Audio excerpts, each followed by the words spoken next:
नमस्ते जी, नमस्ते and welcome to a new blog from robing family. मैं हूं रवि और आज के इस ब्लॉग में मैं डिस्कस करने जा रहा हूं वो चीज़ जो बहुत लोग मेरे से अक्सर पूछते हैं कि आखिर रोड ट्रिप पर जाने से पहले मैं क्या क्या तैयारियां करता हूं। तो जो बेसिकली तैयारी है वो दो पार्ट में डिवाइडेड है। एक तो कार की तैयारी और एक जो सामान है, पैकिंग है, उसकी तैयारी और प्लानिंग। तो इस वीडियो में मैं बेसिकली बात करने जा रहा हूं कि कार को हम लोग कैसे रेडी कर सकते हैं बड़े लंबे रोड ट्रिप पर जाने से पहले। So let us start.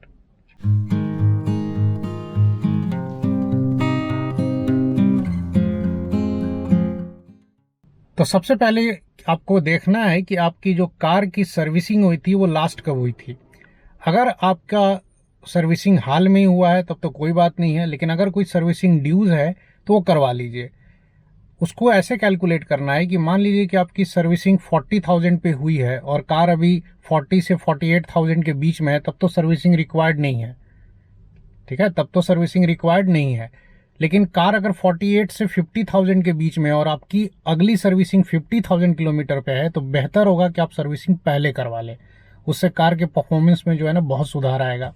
First thing first, car को एक बार अंदर और बाहर से पूरा जो है वो क्लीन करवा लें। भाई साफ गाड़ी में चलने का मजा ही अलग है। और एक बार आकर इंजन कैबिनेट में क्या क्या आपको चेक करना है ये देख लेना है। ब्रेक फ्लूइड, ठीक है, कूलेंट देख लेना है। कूलेंट देखिए ठीक ठाक है, बस आपको देखना है। इंजन ऑयल चेक करने की ज़रूरत नहीं है क्योंकि मेरी गाड़ी की सर्विसिंग हाल में ही हुई थी। ठीक है, बैटरी अगर प्रॉब्लम कर रही हो, जैसे बैटरी अगर 3 साल से ज़्यादा पुरानी है और आपको लग रहा है कि सेल्फ लेने में थोड़ा टाइम लग रहा है, तो बैटरी हो सके तो एक बार चेक करवा लीजिए। हमारी बैटरी अभी सही है और बाकी यहाँ आपको ज़्यादा कुछ समझ में आएगा नहीं, इसीलिए इसमें कुछ छेड़छाड़ करने की ज़रूरत नहीं है। अब अगला पॉइंट आता है कि जितने भी टायर्स हैं उनकी हवा एक बार चेक कर लीजिए और हवा सब में जो भी रिक्वायर्ड प्रेशर है उससे 1-2 पॉइंट आप ज़्यादा रख सकते हैं, कम ना रखें, क्योंकि इससे कार के परफॉर्मेंस पे और कार के माइलेज पे बहुत असर आता है। हवा ज़्यादा हो चलेगा, ठीक है ना, लेकिन कम नहीं होना चाहिए, मतलब बहुत ज़्यादा भी नहीं होना चाहिए। लेकिन अगर 35 है तो 35 से 40 PSI के बीच में आप रखिए, एवरेज भी अच्छी आएगी और टायर का जो लाइफ है ना वो भी बढ़ेगा। साथ में इस बात का भी ध्यान रखना है कि हर 1000 किलोमीटर पे हवा एक बार ज़रूर चेक कर लें।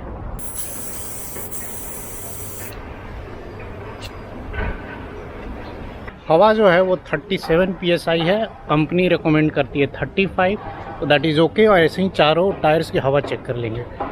ये जो डिवाइस आप देख रहे हैं ये आपको अमेज़न पे इजीली मिल जाएगा। आप टायर प्रेशर मॉनिटर करके टाइप करेंगे आपको ये दिख जाएगा। 500 या 600 का ये आता है और मैं पिछले इसको 4-5 साल से यूज़ कर रहा हूँ। बीच में एक बार बस बैटरी चेंज करनी पड़ी थी इसकी। अब आपको दिखाता हूँ अली बाबा का खजाना कि मैं रोड ट्रिप पर क्या क्या लेके चलता हूँ। ये देखिए। So let's us start. ये पानी की 2 बोतलें हैं, ठीक है। ये पानी पीने के काम नहीं आता है, धोने के काम आता है और हाथ वाथ धोने के लिए। और ख़ास करके अब तो खैर उतना ज़रूरत नहीं पड़ता, हर जगह टॉयलेट्स मिल जाते हैं, लेकिन पहले जो है बिहार में हम लोग चला करते थे तो कभी भी इमरजेंसी में ये जो 2 बोतल पानी है ना बहुत काम आता था। उसके अलावा 1-2 माइक्रोफाइबर क्लॉथ्स होने चाहिए, ये जैसे माइक्रोफाइबर कपड़े हैं गाड़ी वाड़ी पोंछने के लिए। उसके बाद एक तो ये डिवाइस मैंने बता ही दिया। अब देखते जाइए ये क्या है, ये शायद आपको ज़रूरत ना पड़े। ये मेरे गाड़ी का HID का एक एक्स्ट्रा वायर है या एक्स्ट्रा रिले है। एक बार क्या हुआ था ना, इंदौर से लौटते समय रिले ख़राब हो गया था तो रात को हमें बिना लाइट के चलना पड़ा था। रात में रुकना पड़ा था एक पेट्रोल पंप पे 2-3 घंटे, फिर सुबह चले थे। तो मैंने एक एक्स्ट्रा रिले ख़रीद के रखा है। अब इसको लगाएगा कौन, तो इसकी वायरिंग मुझे आती है, मैं लगा लूँगा, और नहीं तो किसी मैकेनिक को देख करके आप बता करके इसको लगवा सकते हैं। ये मतलब मेरा पर्सनल प्रॉब्लम है। ये क्या है, ये LED लाइट्स हैं, एक्स्ट्रा LED लाइट्स। किसके लिए हैं भाई, ये फॉग लैम्प में जो लाइट्स लगी है ना उसका मैंने एक्स्ट्रा रिप्लेसमेंट रखा हुआ है। तो देखिए इसमें एक ये LED बल्ब है, ठीक है। ये एक एक्स्ट्रा रिले रखा है मैंने LED वाला, जस्ट इन केस रिले की ज़रूरत पड़ जाए। और ये एक्स्ट्रा एक बल्ब है जो ये आप सीलिंग में देखते हैं ना, गाड़ी में सीलिंग में जो बल्ब लगा रहता है ये वो वाला बल्ब है। हालांकि ये ऐसे ही रख लिया मैंने, ज़रूरत तो पड़ता नहीं कभी। हाँ, फॉग लाइट बल्ब अगर कभी ख़राब हो जाए तो मैं रिप्लेस कर लूँगा। अब सवाल है कि ये सब रिप्लेस करने के लिए डिवाइसेस भी होने चाहिए। तो इधर देखिए ये सब पाना है मेरा, औजार में लेके चलता हूँ, वायर कटर, 2 अलग अलग तरह की पेचकस, और ये जो डिवाइस आप देख रहे हैं ना, ये जो पाना वगैरह, ये बम्पर खोलने के काम आता है। तो इमरजेंसी में कभी बम्पर खोलना पड़ जाए, फॉग लाइट रिप्लेस करना पड़ जाए, तो मेरे पास सारा जुगाड़ है। अच्छा, इसको क्या है भाई, ये है स्क्रैच रिमूवर जैसा कि आप देख रहे हैं, और बेसिकली ये पॉलिश है, और ये है रबिंग कंपाउंड। रबिंग कंपाउंड का मतलब जैसा कि लिखा है, ये रब करके छोटे मोटे स्क्रैचेस को हटा देता है। अब ये रोड ट्रिप पे मैं क्यों लेके चलता हूँ, क्योंकि रोड ट्रिप पे देखिए स्क्रैच वगैरह तो गाड़ी में लगेगा ही, और अगर स्क्रैच लगता है और आपको बहुत बुरा लग रहा है तो उस समय थोड़ा बहुत रगड़ वगड़ लीजिए, थोड़ा चमका लीजिए गाड़ी को। अगर हल्का फुल्का स्क्रैच है तो इससे हट जाएगा। और ये जो है ये फोम है बेसिकली इस रबिंग कंपाउंड को यूज़ करने के लिए। अब आते हैं भाई साहब, इधर देखो, इधर मैंने क्या रखा है, ये बहुत सारे जो है ना ये नट्स हैं, व्हील नट्स है। अब ये क्यों रखना पड़ रहा है मुझे, क्योंकि अगर आप ध्यान से देखेंगे तो अगर आप देखें तो मेरी गाड़ी में जो एलवाई व्हील रखा है ना, इसमें नॉर्मल जो है वो लग नट्स नहीं है। तो ये नट्स जो है ना मैंने एक्स्ट्रा खरीद के रखा है। क्यों, क्योंकि ये नट्स कभी भी खुल के गिर सकते हैं, फिर आपको रास्ते में मिलेगा नहीं कहीं नट, ये स्पेशली ऑर्डर करके मंगाना पड़ता है। और ऐसा हुआ भी है, एक बार दिल्ली से पटना जाते समय मेरा एक व्हील नट खुल के गिर गया था और मुझे काफ़ी देर के बाद पता चला था। तो ये जो नट्स हैं उसके लिए हैं। ये क्या है, ये इन व्हील नट्स को खोलने के लिए एक तरह से की है, ये स्पेयर की है, ठीक है। ओरिजिनल की ऑलरेडी यहाँ मैंने स्टेपनी में रखी हुई है, ये है ओरिजिनल की, जस्ट इन केस ज़रूरत पड़ जाए तो एक स्पेयर की है।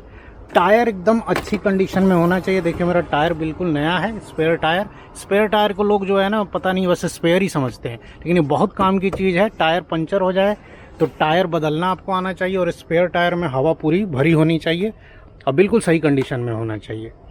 अब आते हैं कि ये क्या रखा है भाई साहब ये जो है माइंस में जो वायर यूज़ होता है ना ब्लास्टिंग में, वो है।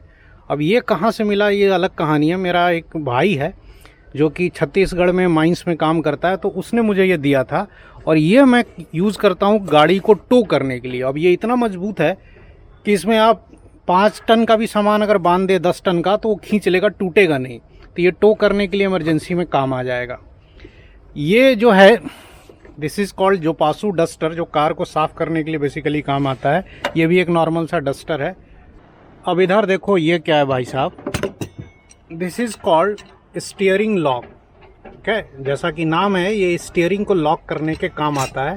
ये मैंने ऑनलाइन ख़रीदा था अगेन अमेजन से ही, और ये मैं इमरजेंसी में यूज़ करता हूँ। अगर गाड़ी कहीं ऐसी जगह पार्क करनी पड़ गई जहाँ पर आपको लगता है कि गाड़ी सेफ़ नहीं है, तो इसको स्टीयरिंग में लगा करके आप लॉक कर सकते हैं। देखिए ये कुछ ऐसे यूज़ होता है कि ये नीचे वाला पार्ट जो है ना वो क्लच में लग जाएगा, ठीक है, और उसके बाद ये जो रेड वाला पार्ट है ये आपका ऐसे हैंडल में लग जाएगा ऐसे। तो इसको, इससे स्टीयरिंग जो है ना बाद में ये घूमेगा नहीं है, ये लॉक हो जाएगा। तो ये एक सेफ्टी डिवाइस है, इमरजेंसी में काम आता है। तो इतना सारा सामान मैंने बस निकाला आपको दिखाने के लिए कि मैं क्या क्या लेके चलता हूँ। इसमें से हो सकता है आपको ये सारी चीज़ें ज़रूरत ना पड़े, क्योंकि हर गाड़ी की रिक्वायरमेंट अलग होगी, हर गाड़ी में अलग तरह के फॉग लाइट होंगे।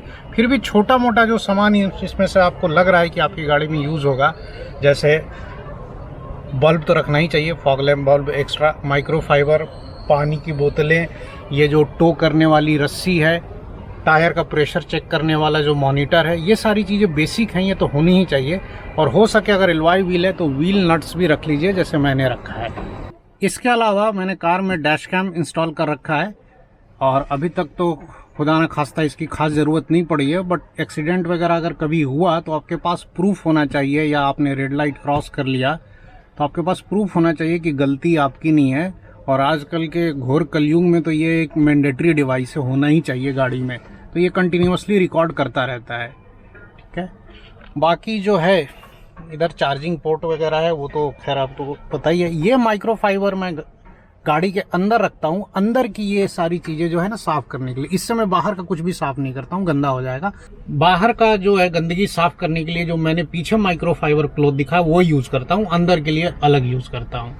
तो यही सब तैयारियाँ थी जो मैं रोड ट्रिप पर निकलने से पहले करता हूँ। बाकी आजकल की जो मॉडर्न डे कार्स हैं ये बहुत रिलायबल होती हैं, जल्दी फेल नहीं होती हैं। खास करके हुंडई की कारों से तो मेरा बहुत पुराना नाता रहा है, कभी भी हुंडई की कार ने मुझे धोखा नहीं दिया है। इससे पहले मारुति भी थी, वो भी बढ़िया थी।